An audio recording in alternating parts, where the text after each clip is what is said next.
Section 11 of Frankenstein by Mary Shelley. Volume 1, Chapter 6. On my return I found the following letter from my father. To V. Frankenstein. My dear Victor, you have probably waited impatiently for a letter to fix the date of your return to us, and I was at first tempted to write only a few lines, merely mentioning the day on which I should expect you. But that would be a cruel kindness, and I dare not do it. What would be your surprise, my son, when you expected a happy and gay welcome, to behold, on the contrary, tears and wretchedness? And how, Victor, can I relate our misfortune?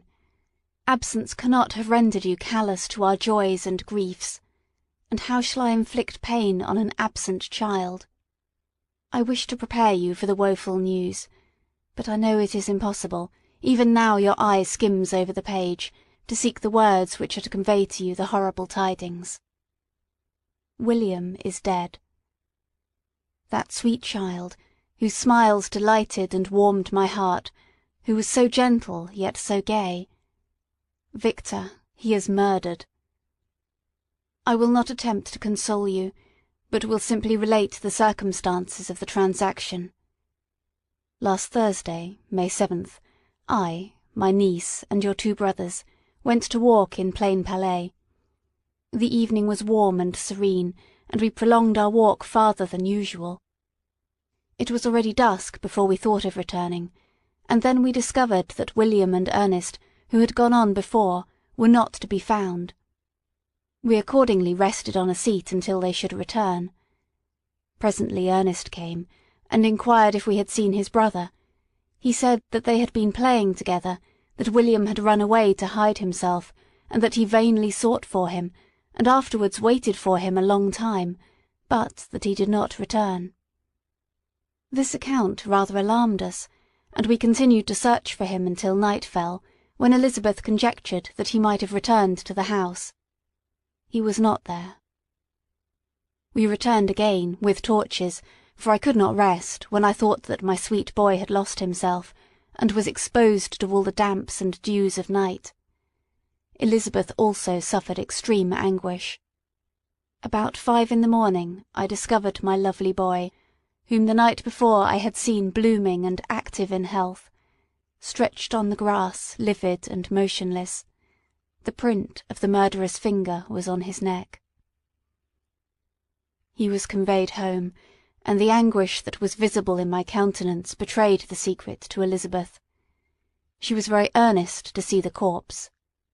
At first I attempted to prevent her, but she persisted, and entering the room where it lay, hastily examined the neck of the victim, and clasping her hands, exclaimed, "O God, I have murdered my darling infant." She fainted, and was restored with extreme difficulty.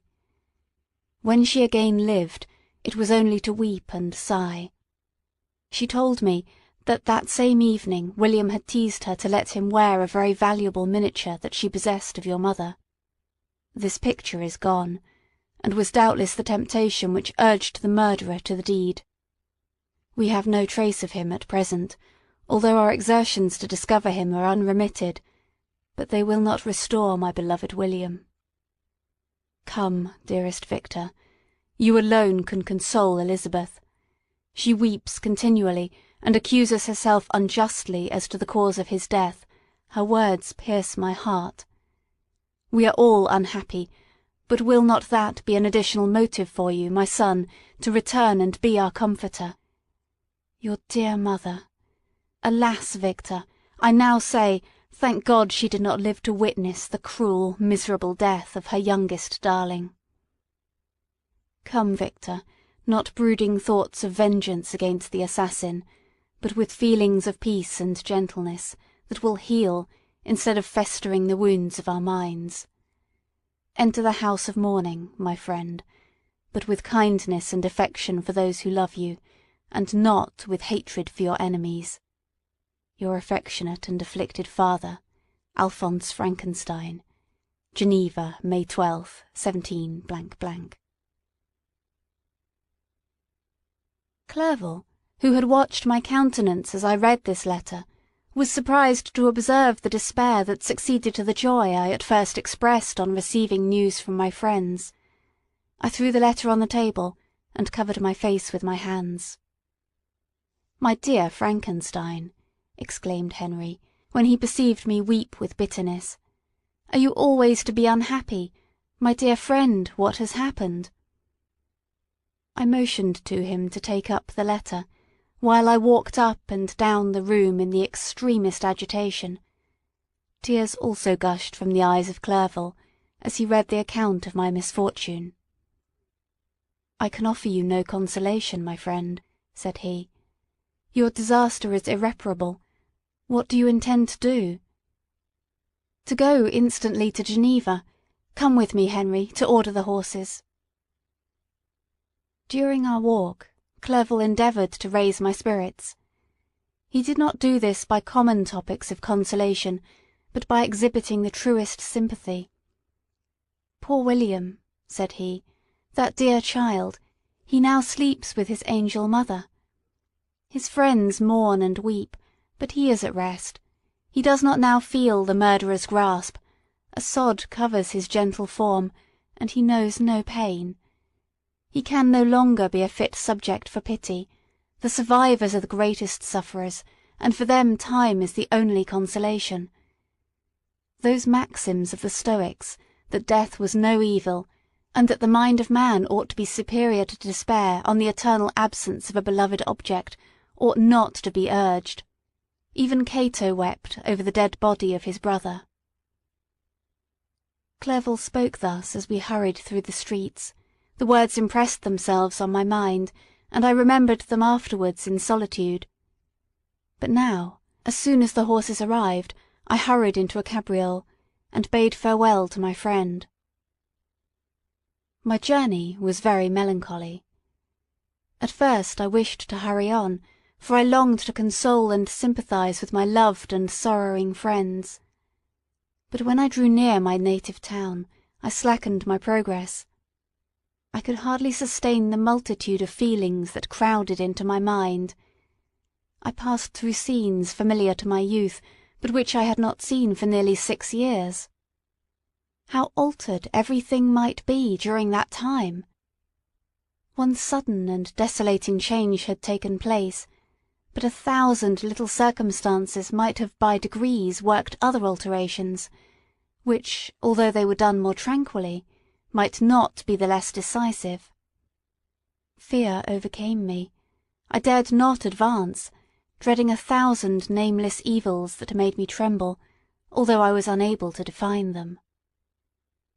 I remained 2 days at Lausanne in this painful state of mind. I contemplated the lake. The waters were placid, all around was calm, and the snowy mountains, the palaces of nature, were not changed. By degrees the calm and heavenly scene restored me, and I continued my journey towards Geneva. The road ran by the side of the lake, which became narrower as I approached my native town. I discovered more distinctly the black sides of Jura and the bright summit of Mont Blanc. I wept like a child. Dear mountains, my own beautiful lake, how do you welcome your wanderer? Your summits are clear, the sky and lake are blue and placid. Is this to prognosticate peace, or to mock at my unhappiness? I fear, my friend, that I shall render myself tedious by dwelling on these preliminary circumstances, but they were days of comparative happiness, and I think of them with pleasure. My country, my beloved country, who but a native can tell the delight I took in again beholding thy streams, thy mountains, and, more than all, thy lovely lake? Yet, as I drew nearer home, grief and fear again overcame me. Night also closed around, and when I could hardly see the dark mountains, I felt still more gloomily. The picture appeared a vast and dim scene of evil, and I foresaw obscurely that I was destined to become the most wretched of human beings. Alas! I prophesied truly, and failed only in one single circumstance, that in all the misery I imagined and dreaded, I did not conceive the 100th part of the anguish I was destined to endure. It was completely dark when I arrived in the environs of Geneva. The gates of the town were already shut, and I was obliged to pass the night at Secheron, a village half a league to the east of the city. The sky was serene, and, as I was unable to rest, I resolved to visit the spot where my poor William had been murdered. As I could not pass through the town, I was obliged to cross the lake in a boat to arrive at Plainpalais. During this short voyage, I saw the lightnings playing on the summit of Mont Blanc in the most beautiful figures. The storm appeared to approach rapidly, and, on landing, I ascended a low hill, that I might observe its progress. It advanced, the heavens were clouded, and I soon felt the rain coming slowly in large drops, but its violence quickly increased. I quitted my seat and walked on, although the darkness and storm increased every minute, and the thunder burst with a terrific crash over my head. It was echoed from Salive, the Juras, and the Alps of Savoy.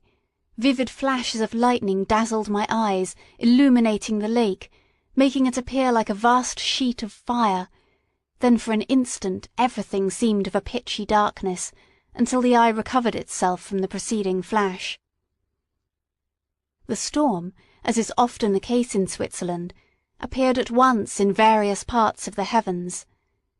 The most violent storm hung exactly north of the town, over that part of the lake which lies between the promontory of Bellerive and the village of Coppet. Another storm enlightened Jura with faint flashes, and another darkened and sometimes disclosed the Mole, a peaked mountain to the east of the lake.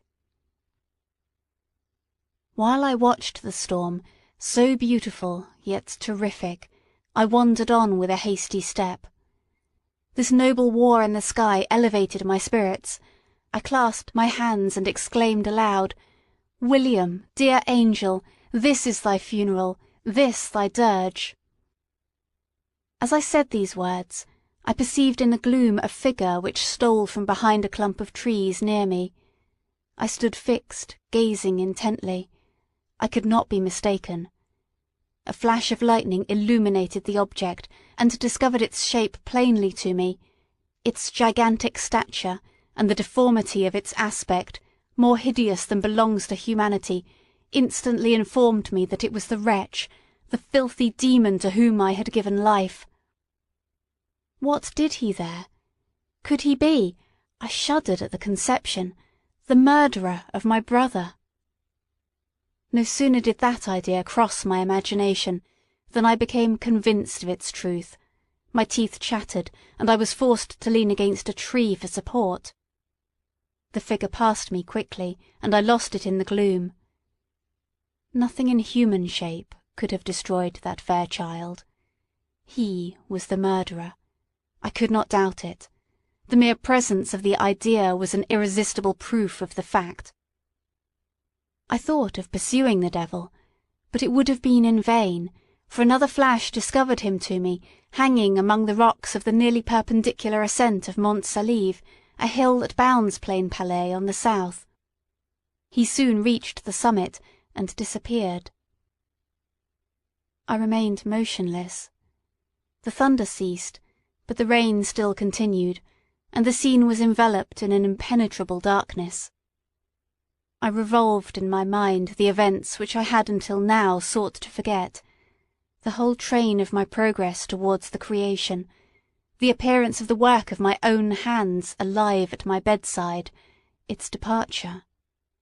2 years had now nearly elapsed since the night on which he first received life, and was this his first crime? Alas! I had turned loose into the world a depraved wretch, whose delight was in carnage and misery. Had he not murdered my brother?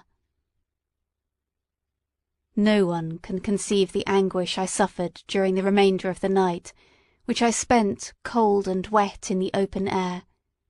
But I did not feel the inconvenience of the weather. My imagination was busy in scenes of evil and despair.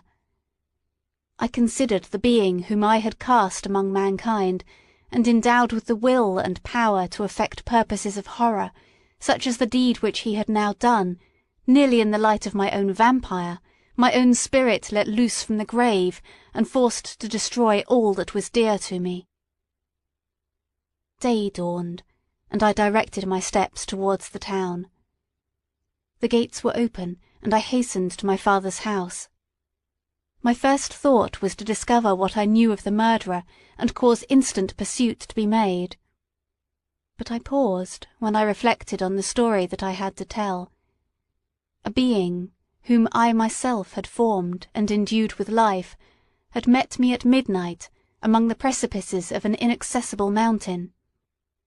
I remembered also the nervous fever with which I had been seized just at the time that I dated my creation, and which would give an air of delirium to a tale otherwise so utterly improbable. I well knew that if any other had communicated such a relation to me, I should have looked upon it as the ravings of insanity. Besides, the strange nature of the animal would elude all pursuit, even if I were so far credited as to persuade my relatives to commence it. Besides, of what use would be pursuit? Who could arrest a creature capable of scaling the overhanging sides of Mont Saleve? These reflections determined me, and I resolved to remain silent. It was about 5 in the morning when I entered my father's house. I told the servants not to disturb the family, and went into the library to attend their usual hour of rising. 6 years had elapsed, passed as a dream but for one indelible trace, and I stood in the same place where I had last embraced my father before my departure for Ingolstadt. Beloved and respectable parent, he still remained to me. I gazed on the picture of my mother, which stood over the mantelpiece. It was a historical subject painted at my father's desire, and represented Caroline Beaufort in an agony of despair, kneeling by the coffin of her dead father. Her garb was rustic and her cheek pale, but there was an air of dignity and beauty that hardly permitted the sentiment of pity. Below this picture was a miniature of William, and my tears flowed when I looked upon it. While I was thus engaged, Ernest entered. He had heard me arrive, and hastened to welcome me. He expressed a sorrowful delight to see me. "Welcome, my dearest Victor," said he. "Ah, I wish you had come 3 months ago, and then you would have found us all joyous and delighted. But now we are unhappy, and I am afraid tears instead of smiles will be your welcome. Our father looks so sorrowful. This dreadful event seems to have revived in his mind his grief on the death of Mamma. Poor Elizabeth also is quite inconsolable." Ernest began to weep as he said these words. "Do not," said I, "welcome me thus. Try to be more calm, that I may not be absolutely miserable the moment I enter my father's house after so long an absence. But tell me, how does my father support his misfortunes, and how is my poor Elizabeth?" "She indeed requires consolation. She accused herself of having caused the death of my brother, and that made her very wretched. But since the murderer has been discovered—" "The murderer discovered? Good God, how can that be? Who could attempt to pursue him? It is impossible. One might as well try to overtake the winds, or confine a mountain stream with a straw."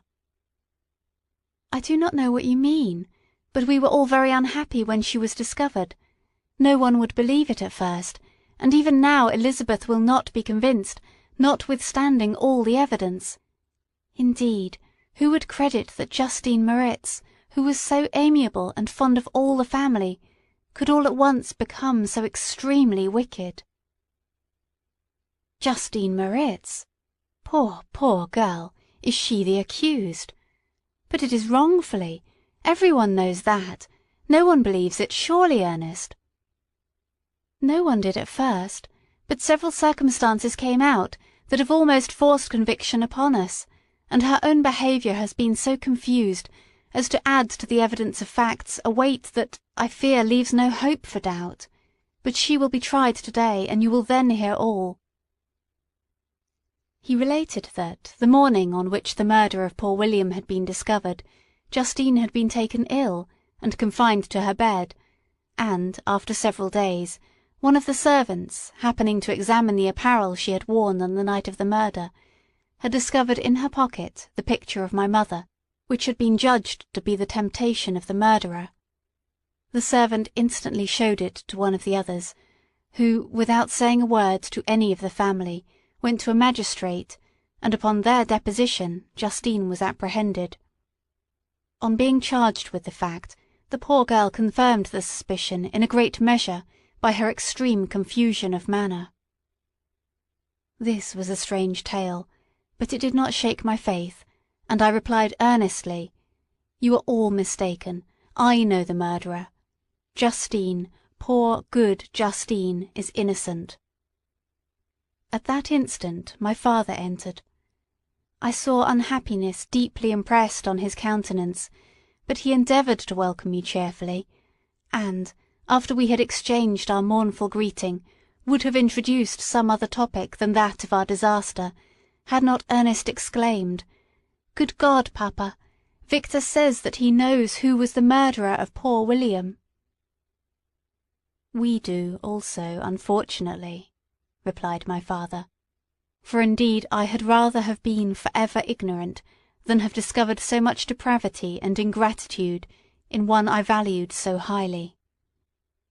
"My dear father, you are mistaken. Justine is innocent."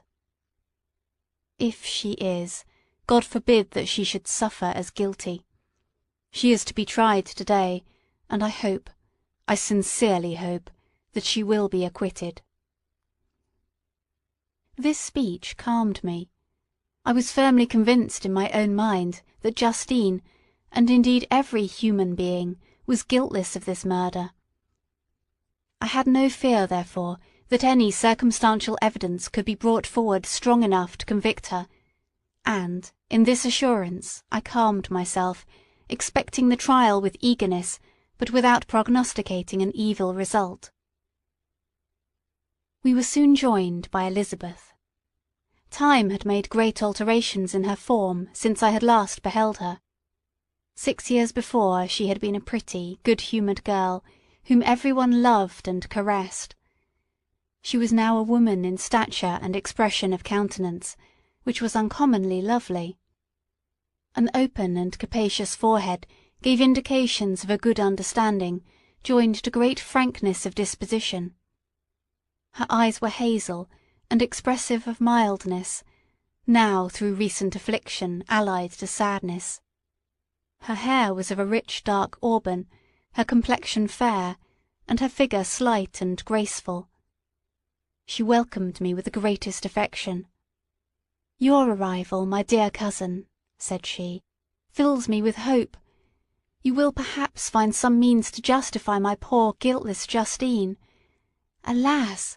Who is safe if she be convicted of crime? I rely on her innocence as certainly as I do upon my own. Our misfortune is doubly hard to us. We have not only lost that lovely, darling boy, but this poor girl, whom I sincerely love, is to be torn away by even a worse fate.